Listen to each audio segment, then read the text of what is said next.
Hi. So, I will apologize for making a last minute assignment of a new piece of text. I feel a little bit okay doing it because, again, it's a self-paced course. You can kind of wedge it in there. And a couple of things, I was looking, because I mentioned in the last lecture video, or maybe it was during the Zoom call. Anyway, I know I mentioned it, that the Ivanov text is, I've taken relevant excerpts from it, but it was really hard to excerpt, just because of the way it's written. And there's this overall picture of holy foolery as emerging from Byzantium that's kind of hard to get at from just those excerpts. And I was like, how am I gonna, as I promised at the time, I was like, how am I gonna, figure out how to convey this? Well, I was looking around and I found that article. And one, I think it's helpful to us, and I'm gonna talk through it a little bit today because I understand that it was a lot.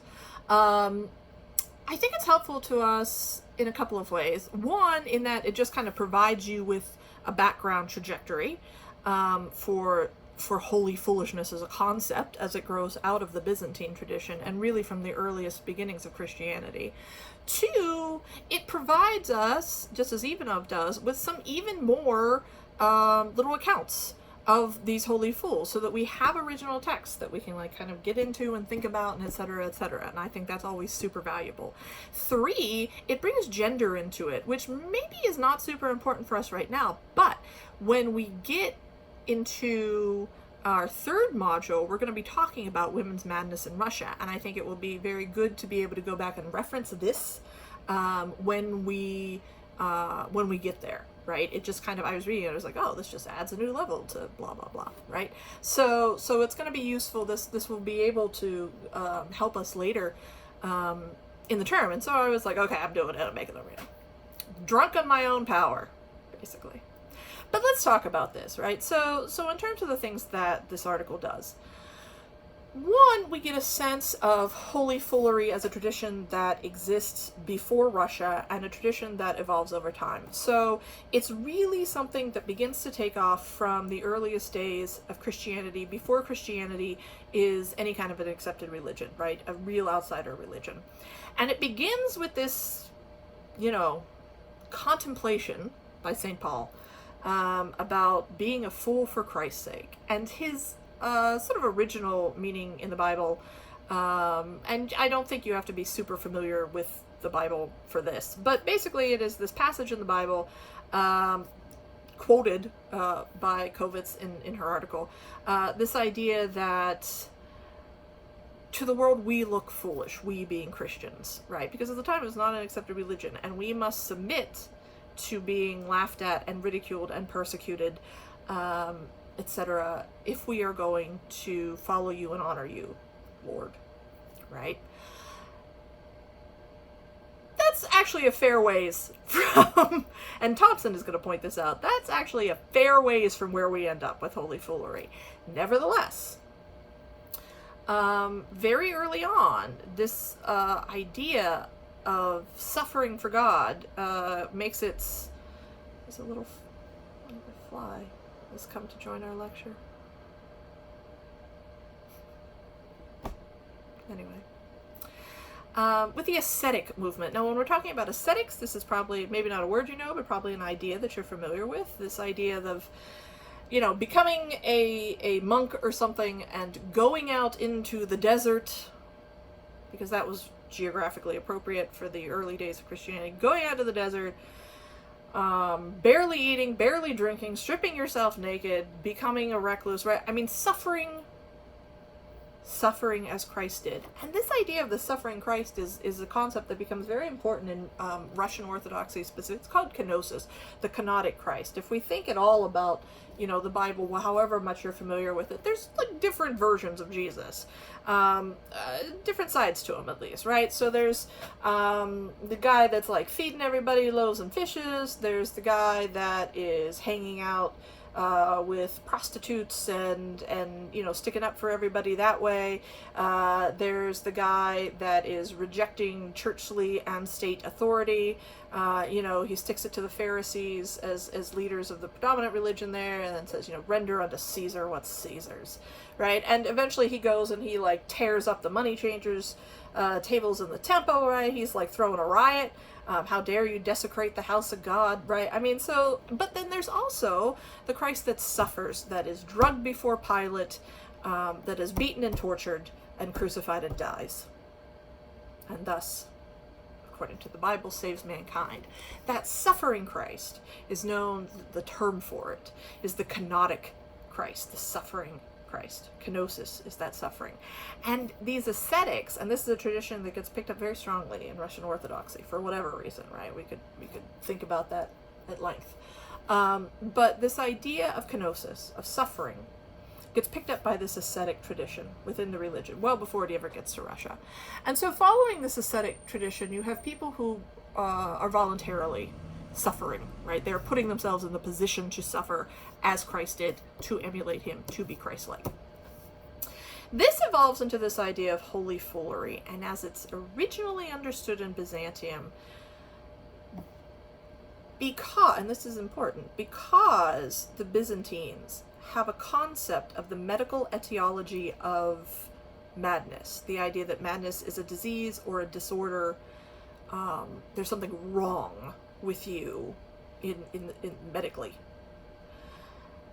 It's stigmatized and it's shamed. Now, that's inappropriate, but it's nonetheless the fact. And so, as a way to suffer and be holy, people pick up this idea that if they feign madness, they will be mistreated by a society that shames and stigmatizes madness. And then they will suffer as Christ did.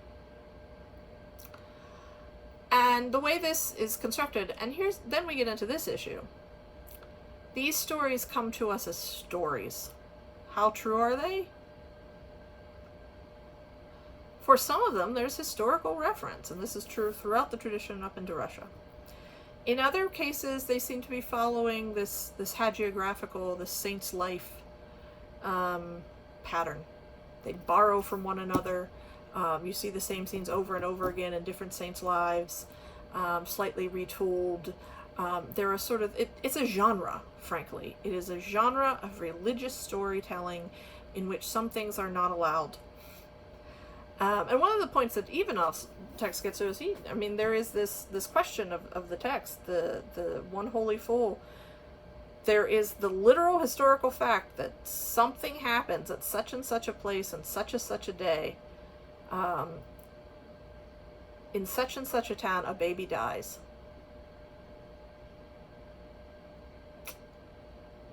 And there's a story, I'll let you get to it, about how a holy fool is involved with that.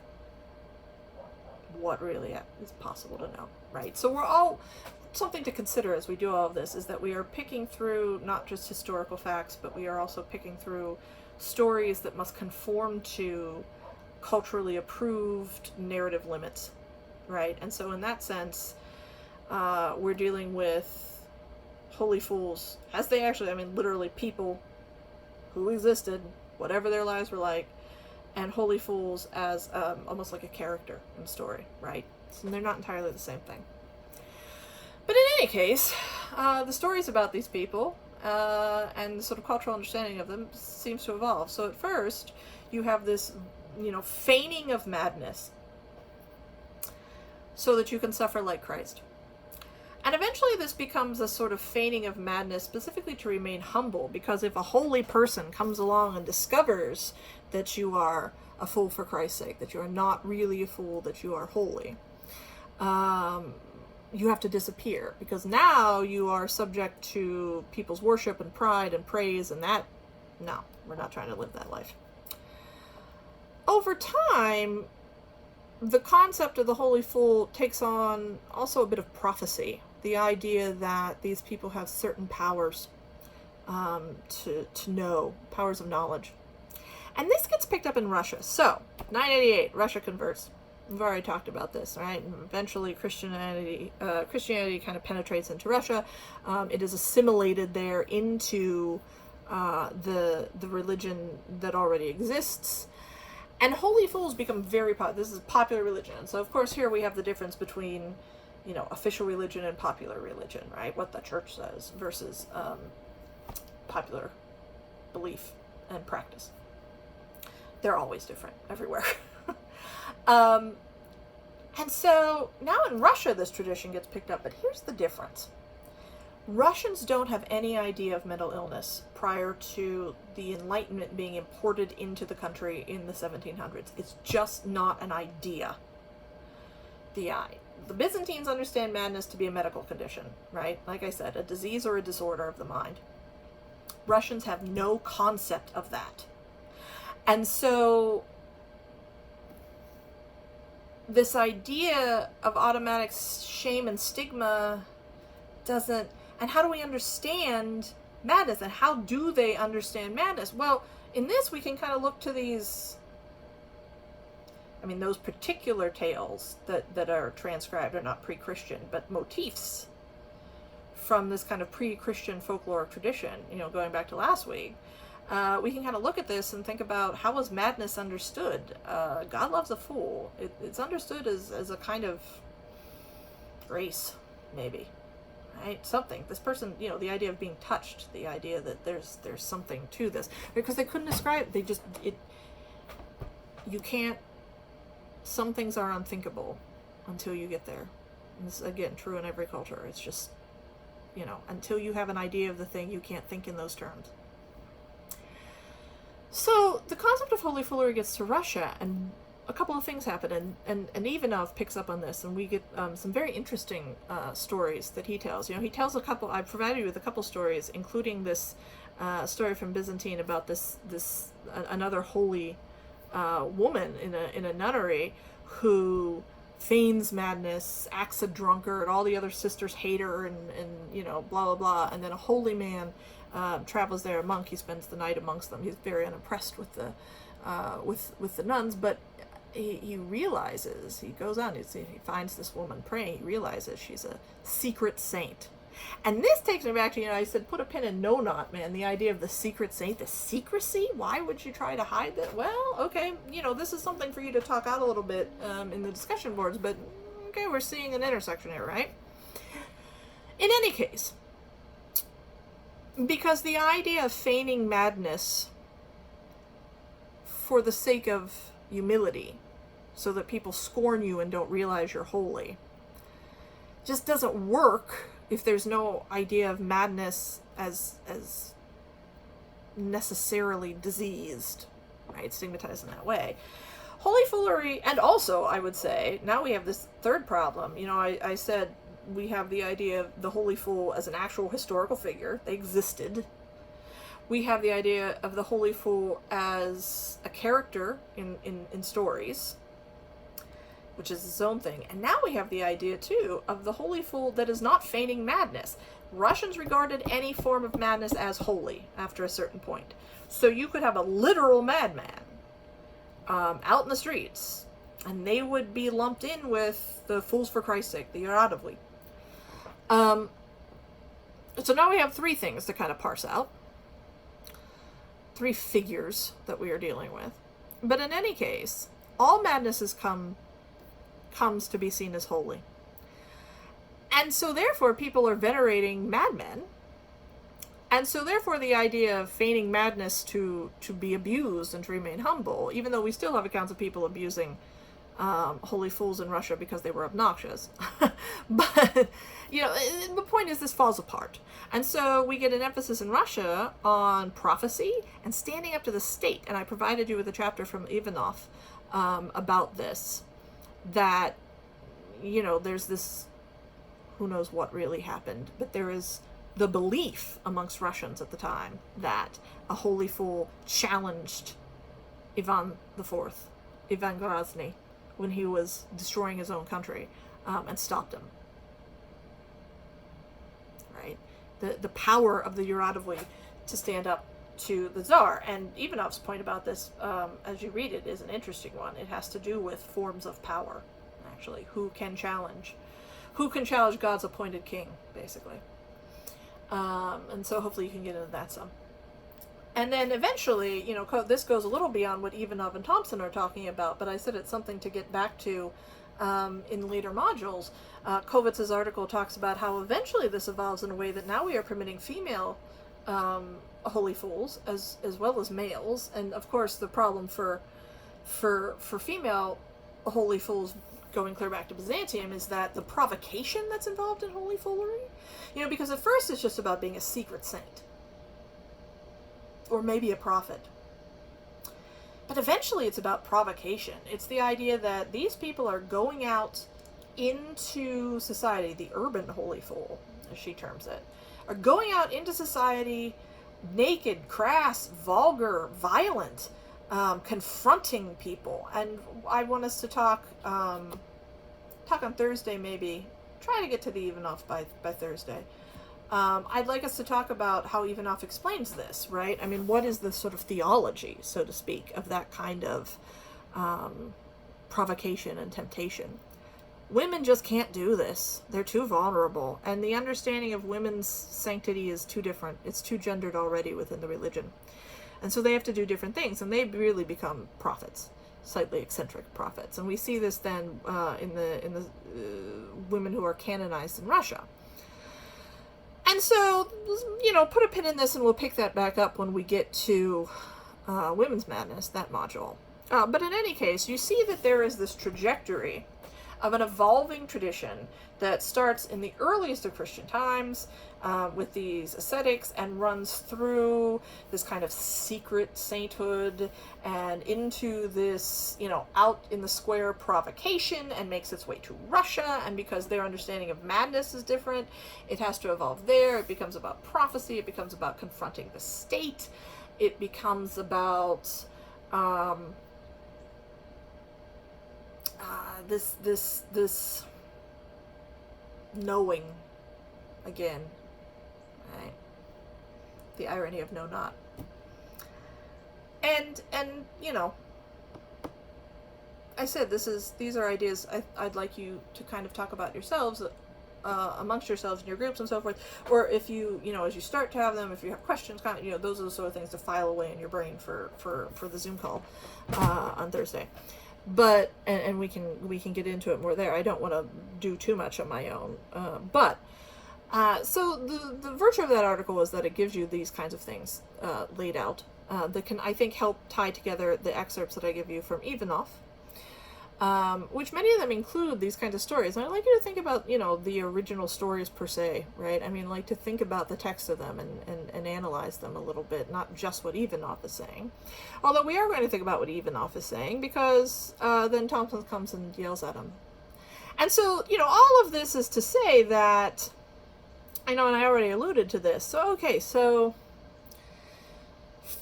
I think there's no question that the idea of holy foolery is present in Byzantium, and then the Byzantine influence comes into Russia. And Russians understand holy foolishness, yaradstva, to be a Christian phenomenon. Thompson, though, comes along and is like, is it though? Is it? Because to go back to last week, we've already seen that the Voiveria that Ivanich talks about is just wildly, this country is Christianized, but it's also this wildly syncretic religion that has assimilated Christianity into an existing pre-Christian pagan base that includes, as Thompson points out, Finnic shamanism, the pre-Christian religions of the Slavs. Her introductory chapter just provides overviews of this, but indigenous influences from Siberia and the northeast of the country, Mongol influence. They eventually converted to Islam, right? But the point being that there's this huge, again, syncretic nature to this religion. And she's like, and a lot of her arguments, what I think is interesting, many of her arguments kind of boil down to like, this behavior isn't Christian. Right? And then Ivanov comes along and says it is Orthodox Christian in its way, right? It's not everybody's Christianity, but it is some people's, on the boundaries, right? On the fringes. The people that need to exist to provoke us. So basically we have an argument now, and so that's something else I'd like to see you sort of start to take up, this argument between the two of them. And my personal preference is to think of these things as not necessarily mutually exclusive, though I think both of them would. But, I mean, rather to think about, okay, we obviously have a Christian tradition that we can trace the line of clear back to the origins of Christianity, and certainly through Byzantium, which is the conversionary point from which Russia jumps off. It's also obviously the case that shamanism and sorcery and witchcraft and magic and all of these kinds of provocative behaviors existed in Russia pre-Christianization and were not abandoned. And so what is the intersection of these things, right? How do we... So that's sort of the argument I'd like to be thinking about having coming up. To say a word about Tolstoy, I'd actually like you, if possible, to try to read the Tolstoy excerpt before my lecture goes up next week. It's not super long. And I expect you to still be sort of processing through and thinking about and commenting on and discussing and blah, blah, blah, the Ivanov and the Thompson. But I'd really like you to please take a look at the Tolstoy text before, I mean, at this point, honestly, you're probably watching these things on Tuesday. But before that, because I'd like to break that text out and I want to kind of walk through it with you having it in your head, right? So that's just something I will ask you to please do. And then, yeah, I hope that this kind of directed your thinking a little bit and helped you with that last minute article, which I said, I wouldn't have done it, but then module 3, it's going to be... It's okay. It's cool. Alright, I will see you on Thursday. Please, come ready to talk about some of this stuff. It's cool, I promise. It's neat.